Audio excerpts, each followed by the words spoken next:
بسم الله الرحمن الرحیم. السلام علیکم ورحمت الله وبرکاتہ. محترم ملګرو، په دې هیله چې روغ او جوړ اوسئ. په نننۍ ویډیو کې به انشاءالله موږ انکرپشن وایو. خو تر ټولو لومړی دا چې زه باید تاسو ته انکرپشن در وپېژنم چې دا داسې شی او د څه دپاره کارېږي.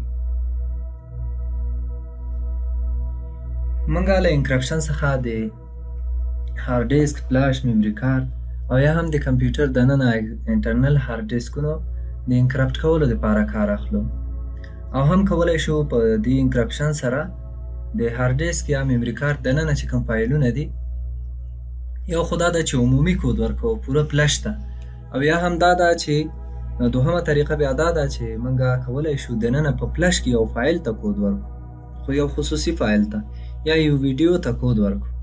په دې سره خو البته دغه کود باید داسې وي چې قوي واوسي. دا انکرپشن چې نن یې موږ وایو ویراکرافت نومیږي. البته تر اوسه په نړۍ کې څوک نه دي توانېدلي چې د دې دا پاسورډ د مات کړي. په دې سره چې کومو هارد ډیسکونو یا میموري کارتونو ته پاسورډ ورکول شوی ده، تر اوسه هېڅ څوک نه دي توانېدلي چې دغه پاسورډ یې مات کړی او دننه څخه یې هغه ډیټا ورڅخه راویستې وي. نو تر ټولو لومړی باید تاسو دا ویراکرافت پروګرام له د انټرنیټ له یو اوپن سورس براوزر څخه راواخلئ. تاسې کولی شئ له ټاور براوزر یا سایفون پرو براوزر څخه کار واخلئ. همداسې نور ډېر براوزرونه دي، او هم دا نور کروم براوزر د نورو څخه هم رااخیستلی شئ، خو البته که چیرې اوپن سورس وي نو دا به ښه وي. کله چې مو پروګرام راواخیسته نو دا به هغه اصلي فایل وي. بیا به تاسو دا انسټالوئ. زه اوس په دې باندې کلیک کوم او انسټالوم یې. کله چې کلیک وکوئ داسې یو صفحه مخې ته راځي، دلته به یس ورته کلیک کړئ. کله چې یس کلیک کړئ په دې صفحه کې ورته ژبه انتخابوئ.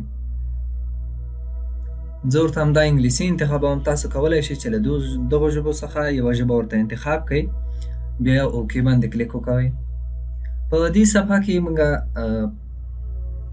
دا خانه ټیک مارک کوو تر څو موږ ته د مخکې تګ اپشن راکړي. اوس په دې نیکس باندې کلیک کوو. دلته بیا نیکس باندې کلیک کوو. البته ما مخکې دغه یو ځل انسټال کړی ده، ځکه یې ما ته دلته اپګریډ لیکلی. که چیرې تاسو انسټالوئ بیا به تاسو ته انسټال لیکي. دلته دغه د پروګرام چې زما د کمپیوټر په کوم ډرایو او کوم فولډر کې ذخیره ده هغه موقعیت یې ښودلی ده، او د براوز له طریقه تاسې کولی شئ که له براوز باندې کلیک وکوئ نو هم یې ډرایو تغییرولی شئ او هم یې فولډر تغییرولی شئ. کولی شئ بل فولډر کې ذخیره کړئ تاسې. کله چې مو دا ورته انتخاب کړه بیا اپګریډ باندې کلیک وکوئ. انسټالیشن به شروع شي. تاسې ګورئ دا پروګرام انسټال شو. دا به ورته اوکې کړئ او فینش باندې کلیک وکوئ. دلته بیا ورته یس ووهئ. اوس موږ ته وایي چې تاسې غواړئ دا کمپیوټر مو ریسټارټ شي یو ځل. که چیرې تاسې غواړئ نو ریسټارټ ورته ووهئ، او که نه غواړئ بیا کینسل یې کړئ.